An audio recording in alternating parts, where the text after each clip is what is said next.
बांसवाड़ा का अखिल भारतीय कवि सम्मेलन और वह भी दशहरे मेले में हो तो इसकी एक अलग ही कहानी सामने आती है। ये वो कवि सम्मेलन है जहां कवियों की लाइफ बन जाती है। नमस्कार, मैं हूं हेमंत पाठक राही और आप देख रहे हैं हमारा खास कार्यक्रम कवियों की कहानी। माना जाता है कि बांसवाड़ा के दशहरा मैदान के कवि सम्मेलन में जो कवि सफल हो गया वह पूरे देश भर में सफलता की सीढ़ियों पर चढ़ता जाता है। ऐसे कई उदाहरण हैं जो आज देश के नामी गिरामी कवि हैं। उन्होंने अपने मंचीय जीवन की शुरुआत बांसवाड़ा के दशहरे मेले के कवि सम्मेलन से की।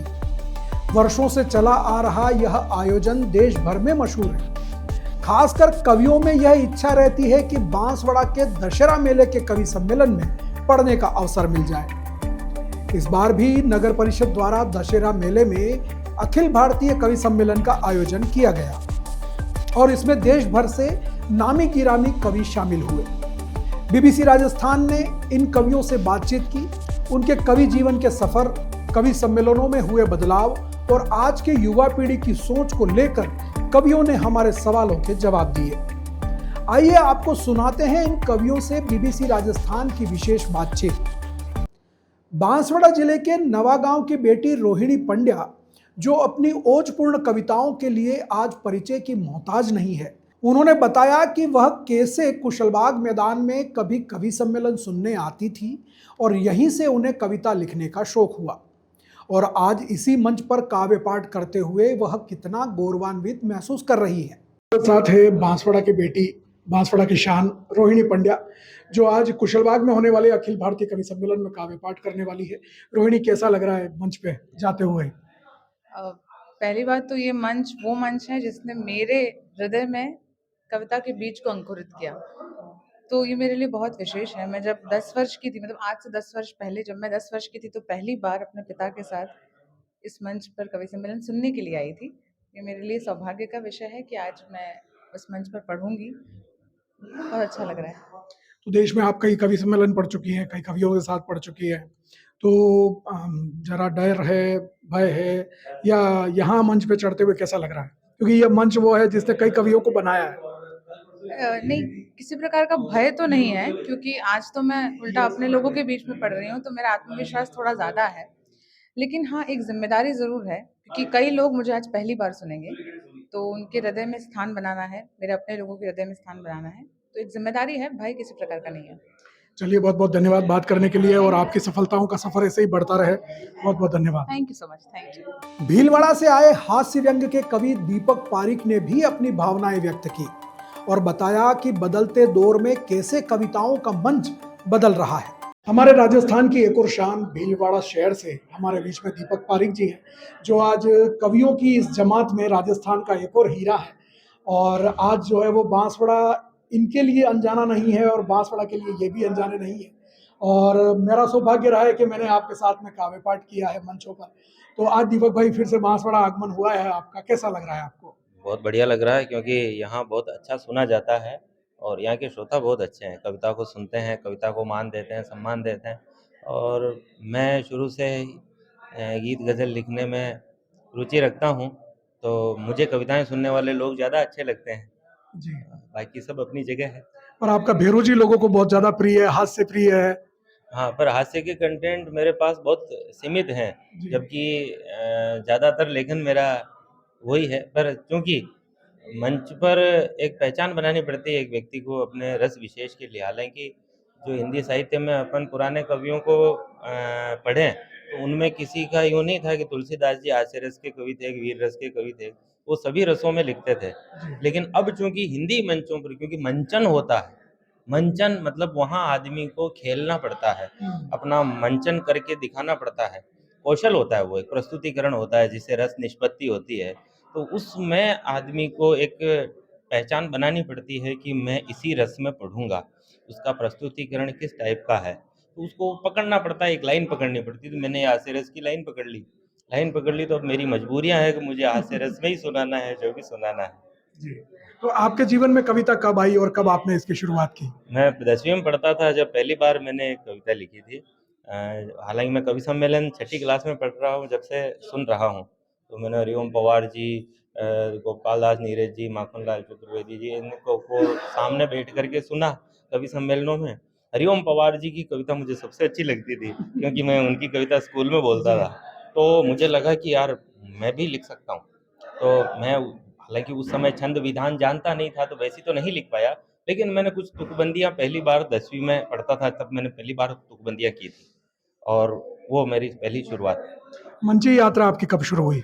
मंची यात्रा 2006 में शुरू हुई, जब मैं वीर रस के कवि के रूप में मंच पर आया देशभक्ति, क्योंकि हरिओम पवार जी को सुन कर के सीखने वाला निश्चित रूप से देशभक्ति का कवि बनेगा। तो मैं पहली बार 2006 में मंच पर आया, और 3 साल 2009 तक मैंने वीर रस की कविताएं पढ़ी मंच पर।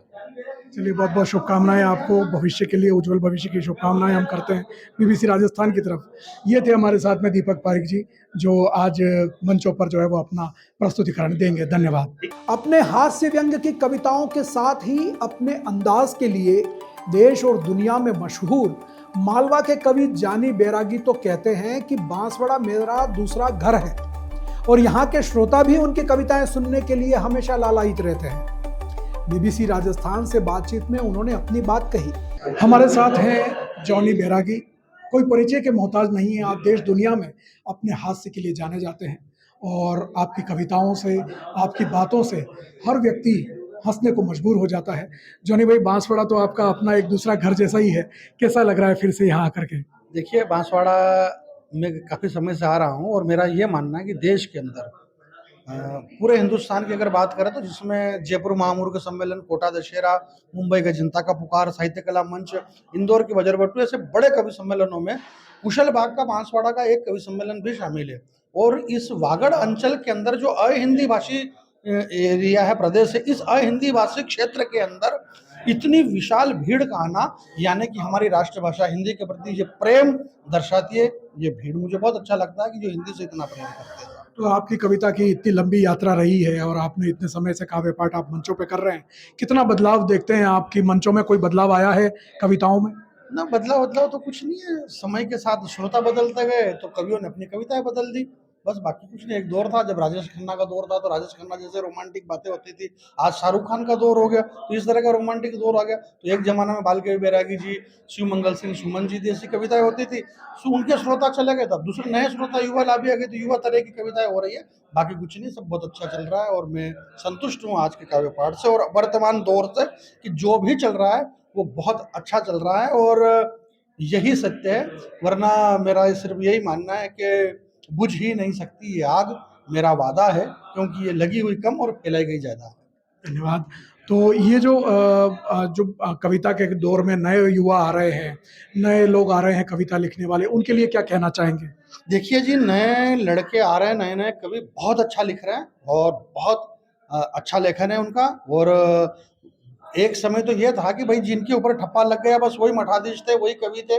परंतु वर्तमान में इतना कंपटीशन है, और इतने कंपटीशन के दौर में नए नए लड़कों को आप सुनिए, नए हास्य रस के जो कवि आ रहे हैं, नए नए कंटेंट लेकर के आ रहे हैं, और वीर रस के कवि, श्रृंगार की कविताएं, नई नई लड़कियां कवित्रियां, नए वो लड़के कॉलेज में एक से एक कवि आ रहे हैं, और बहुत अच्छा लेखन हो रहा है। अभी इन दिनों अच्छा काम हो रहा है, नो डाउट।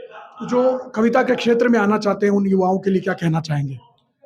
कविता, देखिए, कविता को अगर व्यावसायिक नहीं किया जाए तो ये बहुत अच्छी सेवा है। राष्ट्रभाषा हिंदी की हमारी सेवा है, और इस सेवा को करना चाहिए। तो जो युवा लाभी आना चाहती है उसके लिए बहुत सारी कवि सम्मेलन समिति बनी हुई है, कवि संगम होते हैं, जगह जगह समागम होते हैं, जिसमें सारे युवा कवियों को अवसर मिलता है। हमारे बांसवाड़ा में भी हमारे ब्रजमोहन तूफान साहब एक समागम करवाते हैं।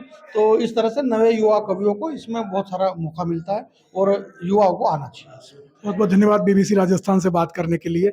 राजस्थान के निवासी और मुंबई में रहने वाले कवि सुनील व्यास, जो कवि फिल्म समीक्षा लिखते थे, और उनकी समीक्षा फिल्मों की सफलता की गारंटी होती थी, आज कवि सम्मेलन के मंचों पर अपने हास्य व्यंग का जादू ऐसे बिखरते हैं कि लोग उनकी बातें सुनकर ना अपनी हंसी रोक पाते हैं और ना तालियां। बीबीसी राजस्थान से बातचीत में उन्होंने अपने इस सफर के बारे में बताया। तो हमारे साथ में है देश का हास्य व्यंग का एक बड़ा नाम आदरणीय सुनील व्यास जी, और मंचों पर जब आप जाते हैं तो इनकी वाणी मुंह से बाद में निकलती है, लोग पहले खिलखिला उठते हैं।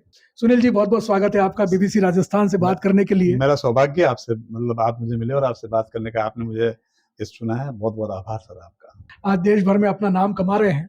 कविता के इस जीवन में आपका आगमन कैसे हुआ और कैसे इस यात्रा का शुभारंभ हुआ? मैं मुंबई रहता था, मुंबई मेरा जन्म हुआ, एजुकेशन पूरी मुंबई हुई। तो आजाद मैदान में कवि सम्मेलन सुनते थे, साहित्य कला मंच के रामरिक बनर्जी उसका संचालन करते थे, और रात पूरी रात बैठकर हजारों की संख्या में हम लोग कवि सम्मेलन सुनते थे। मेरे पिताश्री मुझे उंगली पकड़कर ले जाते थे। तो वहां से जब मुझे लगा कि इस दुनिया में, मतलब मेरा जन्म ही शायद इसी दुनिया के लिए हुआ है ना। और शरद जी के साथ लंबे समय तक मैंने रहा हूं मैं, तो व्यंग जो है, सटायर, वो मुझे लगा कि मेरे अंदर है, मुझे लिखना चाहिए। तो वहां से शुरुआत हुई जिंदगी की। फिर टाइम्स ऑफ इंडिया में काम किया, और फिर box office magazine, trade magazine में काम किया लंबे समय तक, और कई फिल्मों की रिव्यूज मैंने लिखी। मेरी फात की पहली रिव्यू थी फिल्म जुर्म, जब कोई बात बिगड़ जाए। इसका खुलासा मैंने किया था जतिन ललित को कि मैंने it is totally copied from 500 miles, है ना। तो पत्रकारिता में, वो लेखन में तो थे ही शुरू से ही। तो अभी क्या लगता है आपको कि हास्य व्यंग कितना जीवित है आज भी मंचों पर, और लोग कितना पसंद करते हैं? क्योंकि स्टैंड अप कॉमेडियन जैसे एक दौर की शुरुआत हुई है। नहीं, हास्य व्यंग हमेशा जिंदा रहेगा। यह मैं एक बात बताऊं, आपने मेरे किसी भी ईश्वर को गुस्से में नहीं देखा होगा, मुस्कुराते देखा होगा। ये ब्रह्मांड की उत्पत्ति ही एक स्मित मुस्कान से हुई है। और ये, मतलब ये जब तक ये ब्रह्मांड है, जब तक ये सृष्टि है, हास्य व्यंग कभी खत्म हो ही नहीं सकता। ठीक है, कुछ समय पानी के बुलबुले की तरह आए और चले गए, आए और चले गए, वो तो हर युग में होता हुआ है। एडिल वाल्फा ने कहा था कि जो मुस्कान है जो आपके चेहरे पर, वो सिग्नेचर है ऊपर वाले के, है ना, वो हमेशा बने रहेंगे ना। और फिर मैं तो ये उसको मानता हूँ कि हास्य जो है ना, बिल्कुल होना चाहिए, उपहास नहीं होना चाहिए। तो आपने इतने लंबे समय से मंच पे आप कविता पढ़ रहे हैं, कितना बदलाव देखा आपने आपके समय में और पहले के समय में? मैं बचपन से देखता रहा हूँ। मैंने एक्चुअली कॉपी की है हास्य को महमूद साहब से, जी, है ना। महमूद साहब मेरे हास्य में मेरे हीरो रहे हैं। फिर सुरेंद्र शर्मा जी रहे हैं, है ना, और चार्ली चैपलिन का हम नाम ले सकते हैं, शरद जोशी जी रहे हैं। तो उसमें एक दौर ये आया कि आज टेक्निकल जो है वो जनरेशन आ चुकी है, लेकिन कभी भी आप हास्य जो माटी से और घर के परिवार से साथ बैठकर निकलता है, वो कभी खत्म हो ही नहीं सकता है। आज भी वो चौपालों पर जिंदा है, आज भी वो घरों में जिंदा है, आज भी वो गर्मी की रातों में छतों पर जिंदा है। खत्म हो ही नहीं सकता सर। तो लेकिन यूट्यूब, इंस्टाग्राम, रील्स, इस पर जो हास्य आ रहा है, वो उस पर वो खुद को सहज नहीं पा रहा है, कुछ समय के लिए है। आना तो उसे अपने दोस्तों की महफिल में ही पड़ेगा। चलिए सर, बहुत बहुत धन्यवाद हमसे बात करने के लिए। ये थे सुनील व्यास जी, जो अपनी हास्य व्यंग की रचनाओं से लोगों को इस तनाव भरे जीवन में थोड़े से खुशी के पल देते। देश में वीर रस की कविताओं का एक बड़ा नाम राजस्थान के भीलवाड़ा से ख्यात नाम कवि योगेंद्र शर्मा अपनी प्रस्तुति के लिए जाने जाते हैं। ओज कवि हरिओम पंवार के बाद देश में वीर रस के कवियों में उनका नाम बड़े सम्मान से लिया जाता है। बीबीसी राजस्थान से विशेष बातचीत में उन्होंने कई मुद्दों पर अपने विचार रखे। इस वक्त मेरे साथ में है देश के वरिष्ठ ओज कवि आदरणीय योगेंद्र जी। आज देश में अगर हम ओजस्वी स्वरों की बात करें तो योगेंद्र जी का नाम बहुत ही ऊपर आता है। हरिओम पंवार दादा के बाद में योगेंद्र जी का स्वर ऐसा है कि ये अपनी कविताओं से, अपनी पंक्तियों से, अपनी वाणी से युवाओं में जोश भर देते हैं।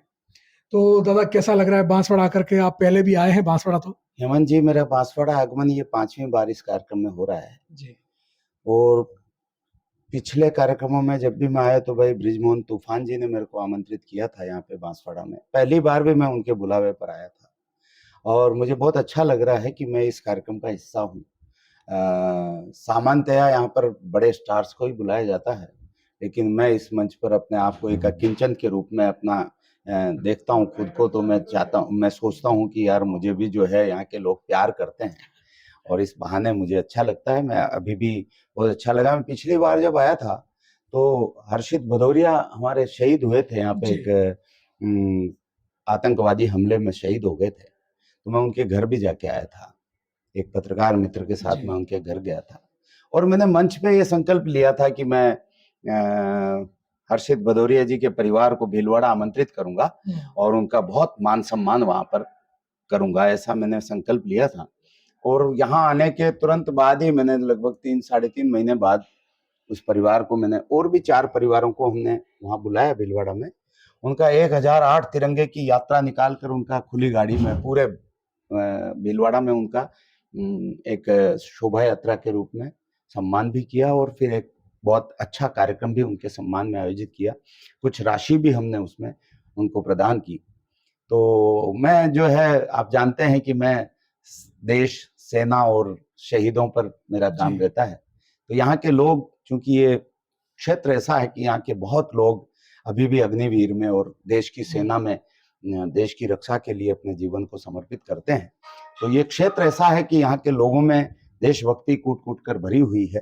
तो इसलिए मुझे अच्छा लगता है यहाँ आकर कुछ बोलना। आपने दादा सेना की बात की, ऑपरेशन सिंदूर हुआ अभी, और उसको लेकर के और विपक्षी लोगों ने कई सवाल उठाए, और जो है वो उसको लेकर के कई तरह की बातें भी की गई।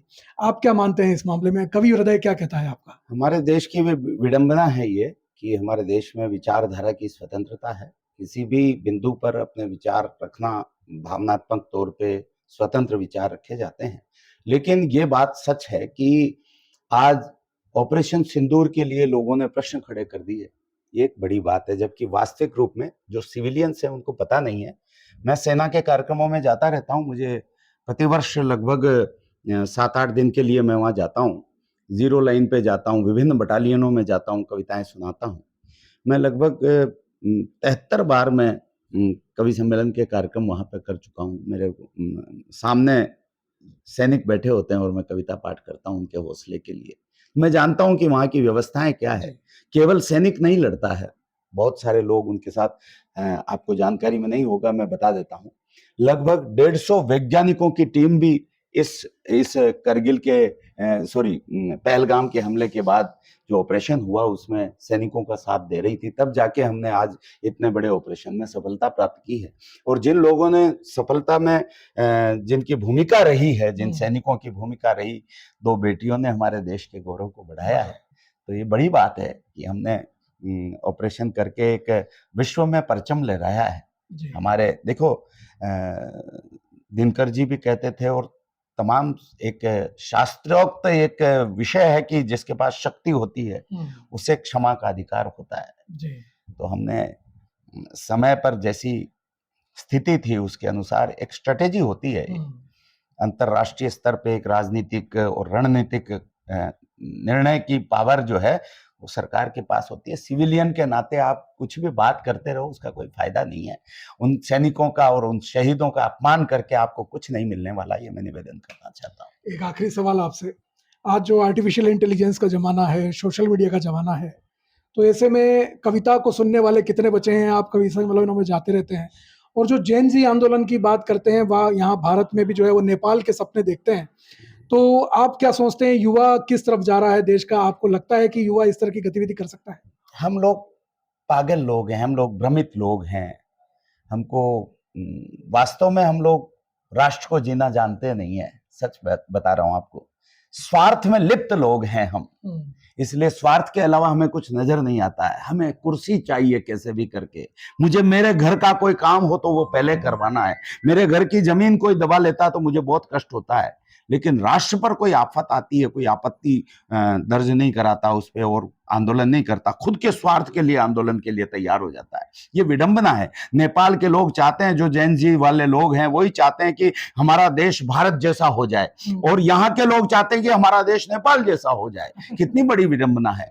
तो ये तो इस देश की, मैं कहता हूँ, बदकिस्मती है। बाकी जहां तक कवि सम्मेलन का विषय, मंचों की आपने बात की, कवि सम्मेलन आज भी कवि सम्मेलन है, लेकिन क्या है, श्रोताओं का एक जो टेस्ट होता है वो बदलता रहता है जी। इसका अर्थ ये नहीं है कि कवि सम्मेलन अनुपयोगी हो गए, सार्थक नहीं है आज, ऐसा नहीं। समयानुकूल है। आज जो चीजें चाहिए वो लोग आज भी उसके श्रोता हैं। आज भी मैं देखता हूं कि कोई अच्छी बात आ जाए, कोई किसी के मुख से बहुत कविता की कोई भावनात्मक, कोई संवेदनशील कोई विषय आ जाता है तो आंसू टपकने लगते हैं श्रोताओं की आंखों से। ये क्या है? ये कवि सम्मेलन की उपयोगिता है।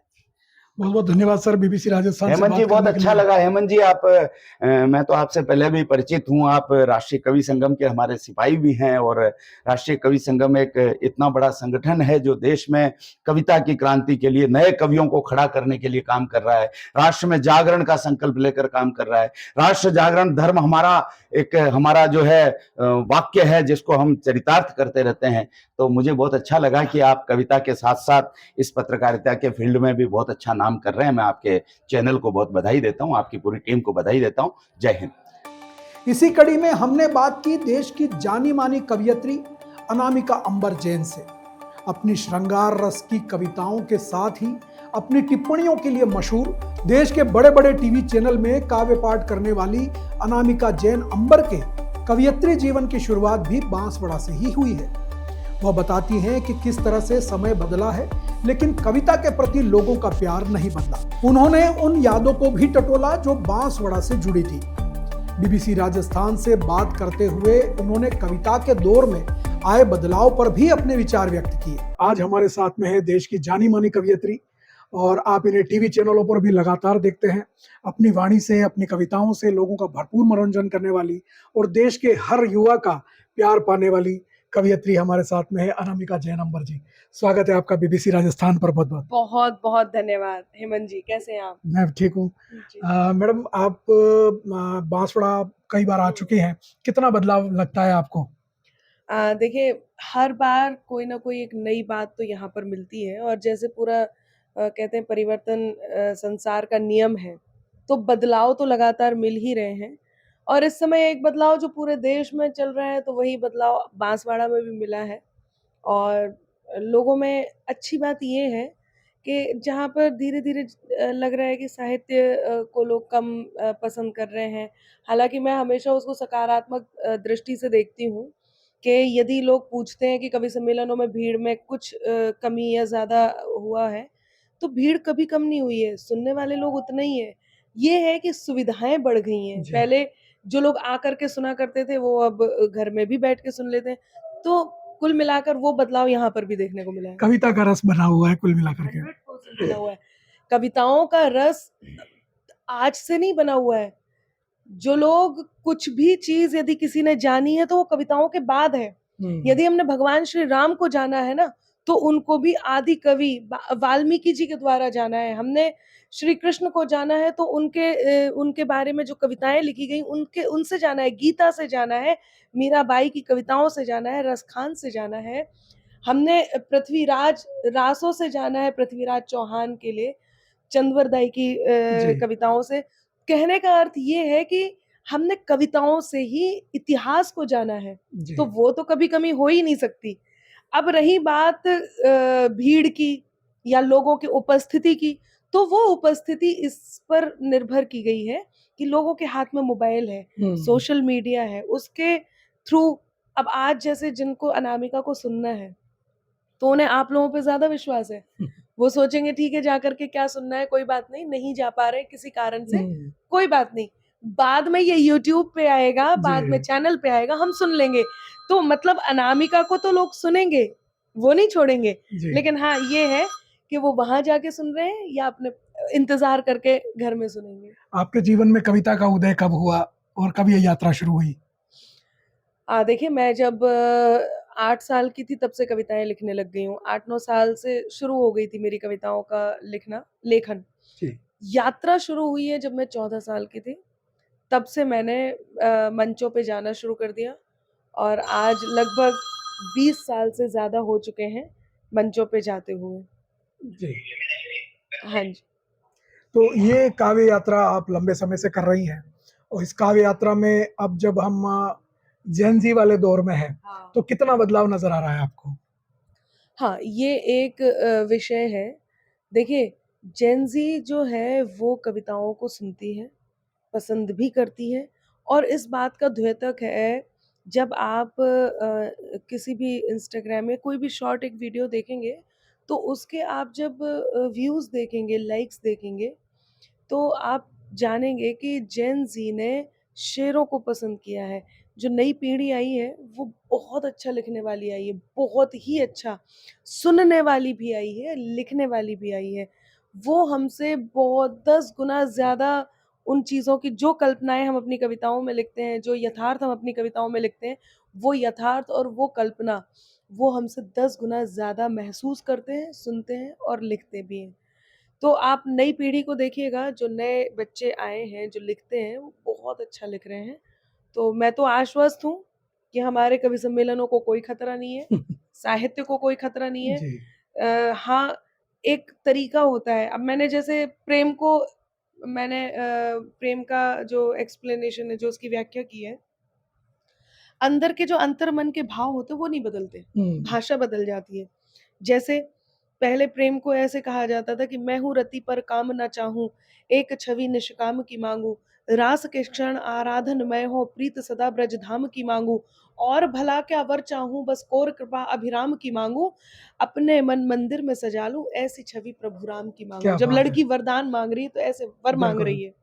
आजकल अब डर नहीं है मुझको किसी कत्लेआम का, वाह, बनवा लिया है टैटू सनम तेरे नाम का। क्या बात है। अब समझिएगा, इंतजार जी। मत समझो के बस आज कल ही डेट करूंगी, जन्मों के साथ ही हर जन्म में वेट करूंगी, ये दिल की लैंग्वेज है जिसे देखना है वो इंस्टा पे देख लेना, मैं अपडेट करूंगी।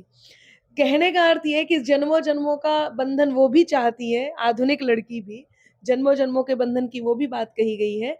और परिणय निवेदन वहां भी है, परिणय की चाह यहाँ भी है। बस भाषा बदल गई है, भाषा बदल। तरीका बदल गया है, लेकिन अंदर के जो भाव हैं वो नहीं बदले हैं। हम जेन जी की बात कर रहे हैं तो जैसा अभी नेपाल में हुआ, हाँ। कई लोग ऐसे हैं जो भारत में भी जो है वो ऐसा चाहते हैं, और खास करके कुछ विपक्षी दल तो जो है वो लोगों को उकसा भी रहे हैं। क्या कहना चाहेंगी? देखिए, यदि जेन ज़ी अपने आप ये चाह रही है बिना उकसाए में आए, तो ये बहुत अच्छी बात है। सब अभिव्यक्ति की आज़ादी का देश है और उनको भी अपने आप को अभिव्यक्त करने की आज़ादी है और ये ज़रूरी है। यदि वो अपने दिमाग से सोचेंगे, समझेंगे, तो मुझे जनरेशन ज़ी पर इतना विश्वास है कि यदि वो देखेंगे, सोचेंगे, अपनी शार्पनेस का यूज़ करेंगे, तो वो ऐसा कुछ भी नहीं करेंगे। क्योंकि उन्हें पता है, उन्हें दिख जाएगा कि ये जो कवि लड़ाइयाँ लड़ रहे हैं, हम कितना झेलते हैं। हमसे कह दिया जाता है आप सरकार के पक्ष में लिखते हो, हमसे बात करते हैं, हम इस बात को झेल रहे हैं, जबकि हम जानते हैं कि हम एक विचारधारा का अनुसरण कर रहे हैं, हम उस विचारधारा को लेकर चल रहे हैं और वो विचारधारा बाय चांस उस सरकार से मैच करती है जो आजकल जो वर्तमान सरकार है।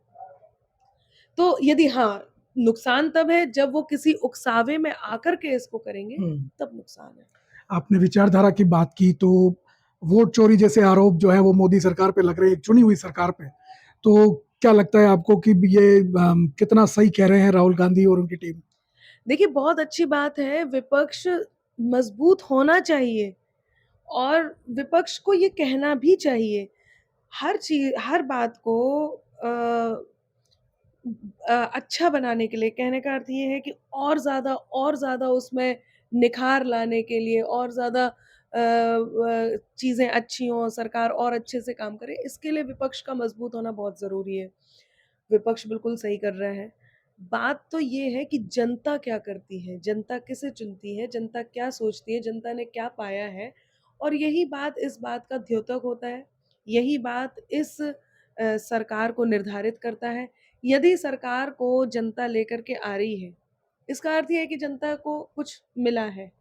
बाकी विपक्ष को तो कहना भी चाहिए। हम तो बल्कि मैं तो खैर किसी पार्टी विशेष से तो हूँ नहीं, तो मैं तो इस बात के लिए बहुत खुश हूँ कि भई हमारे देश के लिए यदि विपक्ष मजबूत होगा तो पक्ष मजबूत होता चला जाएगा।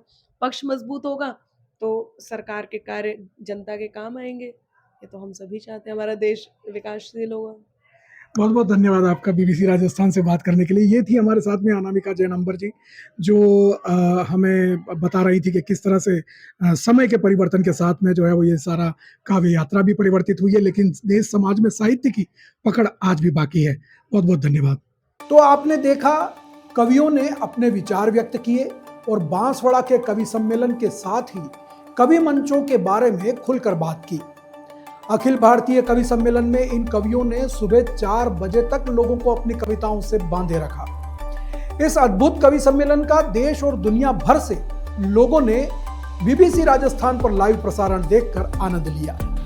कॉलेज मैदान में आयोजित यह कार्यक्रम जहां हजारों लोग देखने के लिए पहुंचे, तो वहीं बीबीसी राजस्थान के यूट्यूब और टीवी चैनल पर प्रसारित किए जा रहे कवि सम्मेलन के लाइव प्रसारण को हजारों लोगों ने अपने मोबाइल और टीवी स्क्रीन पर लाइव देखा। आपको यह कार्यक्रम कैसा लगा हमें जरूर बताएं, और आप भी अगर पूरे कवि सम्मेलन को लाइव देखना चाहते हैं तो हमारे यूट्यूब चैनल को सब्सक्राइब जरूर करें। साथ ही ऐसे कार्यक्रमों के लिए बने रहें बीबीसी राजस्थान के साथ, क्योंकि बीबीसी राजस्थान है जनता की आवाज, जनता का विश्वास।